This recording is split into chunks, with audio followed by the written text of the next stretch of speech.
Итак, я вам сейчас расскажу историю, которая называется «Пение Илбискыга». Илбискыга — это кровавое божество. Кстати, их на самом деле два. Илбискыга и Илбисуола. Илбискыга — это кровожадное божество женского пола. Причем с ней связана одна определенная легенда, то, что она на самом деле любит петь. И именно с этим связано поверье, которое касается запрета на громкое пение, далеко в глухих местах. Так, сейчас переходим уже, собственно, к самой истории. Этот случай произошел в одном из северных улусов 1960-е годы прошлого века. Несколько мужчин поехали на охоту.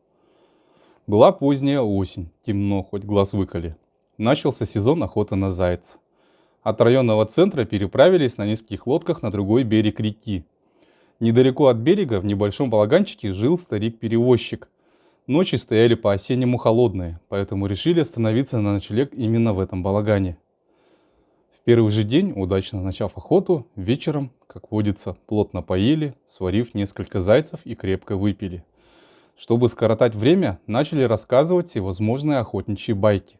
Затем разговор перешел на тему загадочных явлений, о всевозможных злых духах, шаманах и удаганках. Хозяин балагана несколько раз пытался остановить подвыпивших мужчин, у которых чрезмерно развязался язык, но те только отмахивались, мол, не мешай. Надо сказать, что это были не просто охотники из местных жителей, в основном это было руководство района и их приспешники, где-то около 30 человек.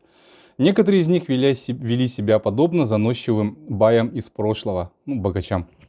К примеру, старому переводчику, годящемуся им в отцы, пренебрежительно приказывали: «Принеси дров, поставь еще чайник».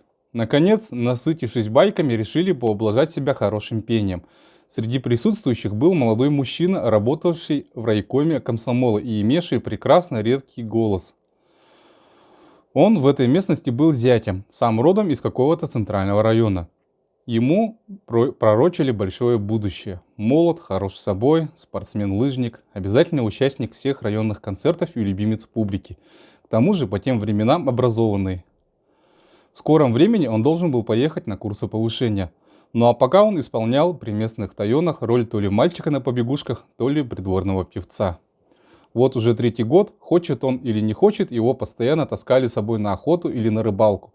Кстати говоря, парень и сам был не промах и особо не гнушался лишний раз согнуться под вышестоящими. Ничего, мол, спина не переломится, зато выгоду свою и я имею. Квартира в новом строящемся доме ему уже была обещана. Это раз. Скоро его отправят на учебу. Именно его. Хотя и своих местных кадров тут хватает. Это два. А в душе, может быть, и посмеивался над этими хвастливыми деревенскими ребятами. В общем говоря, словами классика, молчалины блаженствуют на селе. Ну и почему бы не попеть ему для своих благодетелей, тем более, что природа наградила его хорошим голосом, благодаря которому он везде и любимчик, и желанный гость. И парень запел. Запел так, что в балагане наступила благоговейная тишина. И через открытую дверь песня полилась в темный осенний воздух. И казалось, что понеслась куда-то далеко-далеко. Сильный молодой голос с редко встречающимся колысахом заполнил все пространство. Даже местный осенний дождик и то как будто прекратил на время свою нудную работу. Даже небольшой ветерок на время затаился между листьями берез. Мужчины притихли, затаив дыхание, слушали. Последняя нота пролетела вверх и затихла. Казалось, только один человек, старик-перевозчик, не наслаждался пением, а наоборот, был чем-то весьма обеспокоен. И как только затихла последняя нота, сказал: «Время уже позднее, не лучше бы отправиться спать, чтобы поутру со свежими силами уйти на охоту».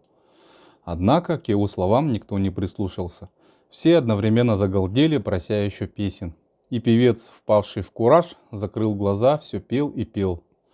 Возможно, он вспоминал родные места на берегу большой реки, свою мать и погибшего на фронте отца. Потому песни звучали все более печальные, берущие за душу. Несколько человек из курящих и старик-хозяин сидели на улице у порога. Чтобы слышать пение, дверь оставили открытой. Было уже за полночь. На небе далеко мигали холодным, неярким светом звезды. Неожиданно сидящие на улице услышали резкий звук, похожий на жужжание целой шмелиной семьи. Затем этот звук стал похож на грозный вечерний рев матерого быка, который изнемогал от желания спариться.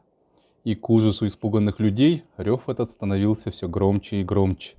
Было ощущение, что кто-то ужасно грозный и сердитый спешит в их балаганчик, чтобы обрушить на них свой гнев сверху. Люди вскочили и заспешили в балаган. Сидящие в доме тоже услышали грозный небесный рев.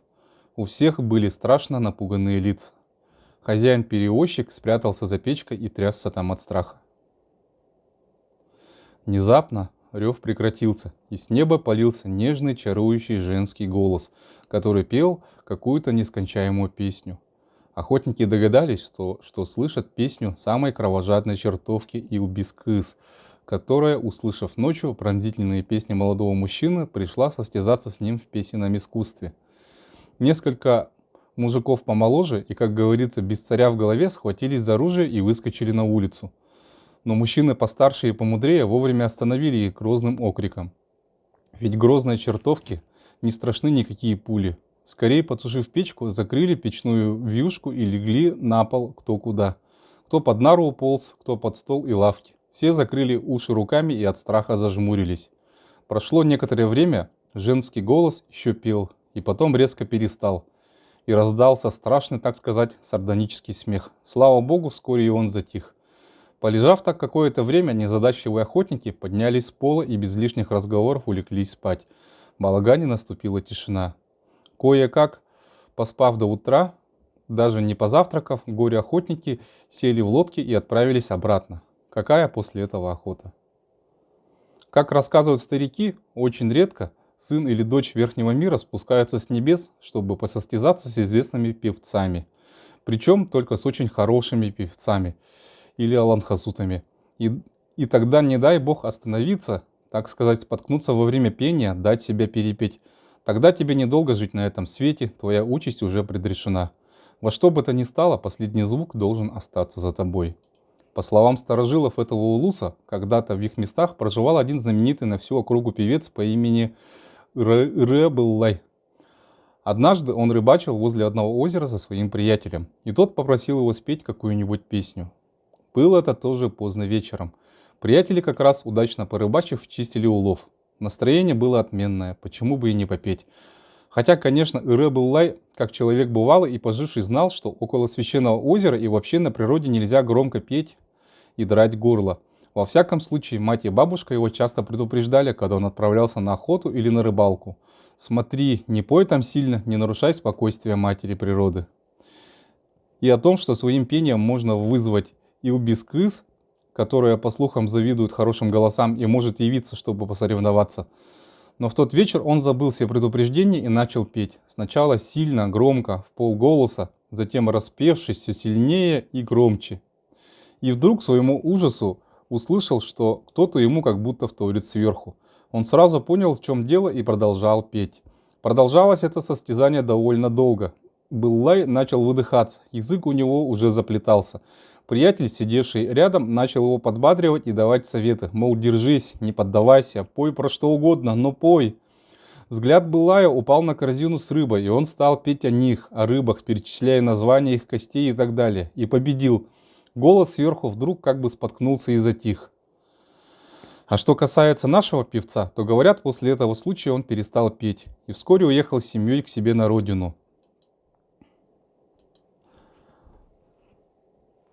Вот такая вот история. Я надеюсь, она вам понравилась, и в будущих выпусках я расскажу вам другие легенды Якутии. Всем пока.